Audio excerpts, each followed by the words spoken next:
I brought an extra beanie. I thought I didn't have a beanie on my head, so I guess I'll just put it on my skateboard. Yesterday, I tried to teach a guy to do frontside 180s, and I succeeded. This is me trying to get my Canon camera to actually autofocus on me correctly. So teaching him to do a frontside 180 made me realize that everybody's different. People learn differently. So most people probably have seen a tutorial by Aaron Cairo that will tell them to ollie and then land on their front wheels and pivot. And that's like a beginner step. But for some people, that's way harder than just doing a frontside 180. That takes a lot of board control, and it takes a really good ollie. This guy didn't have a really good ollie. He had a rocketed ollie. So when he ollied, he popped really hard, but the front of his board was way higher than the back of his board. He wasn't evening it out in the air. So most people, when they're first starting out, they don't have this huge pop like this guy. This guy was really popping his board. And when he was doing the 180s, he was really popping them. But that made it harder because when you really pop your ollies, there's more time for the board to get away from you. So the best thing to do in that situation would be to work on your ollies for a long time, get really good at your ollies before you work on the frontside 180s. But I wanted him to land a frontside 180 that day. So at first, I was like, just try not to pop so much. Try to use my board that doesn't have as steep a tail and just barely pop and barely turn and land on the tail like this. I tried to emphasize, open your shoulders up. Turn your shoulders the way you want to go.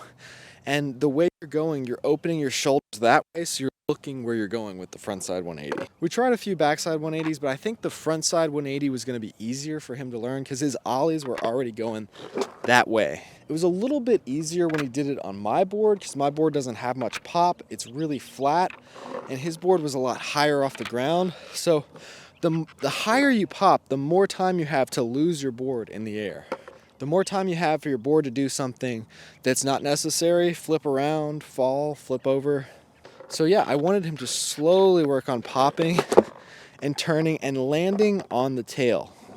Like in my other video, I wanted him to practice stopping on that tail or stopping on the nose so you don't fall walking off of the board. So yeah, just popping a little ollie and just landing on the tail. We started working on power slides, so kind of like reverts. So we would roll forward and then power slide to fakie. I did that until he'd rolled away from a few of those. That kind of gets you used to turning your shoulders front side and just following through and rolling away fakie. Just rolling fakie is a big problem for some people. Another thing you could do is just practice jumping. So turn your shoulders like you would with a frontside 180.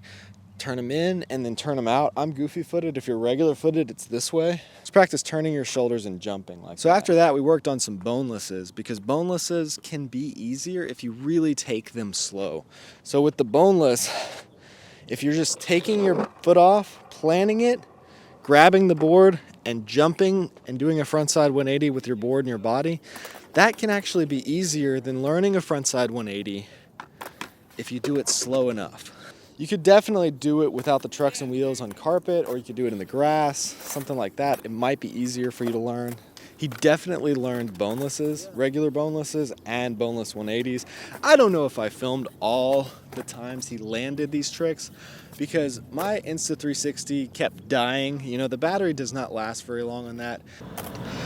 So it's starting to snow. We're supposed to get 4 inches of snow. I filmed this whole thing earlier, but the autofocus was all over the place. It kept focusing on the background. Oh, I should have never sold that A7C.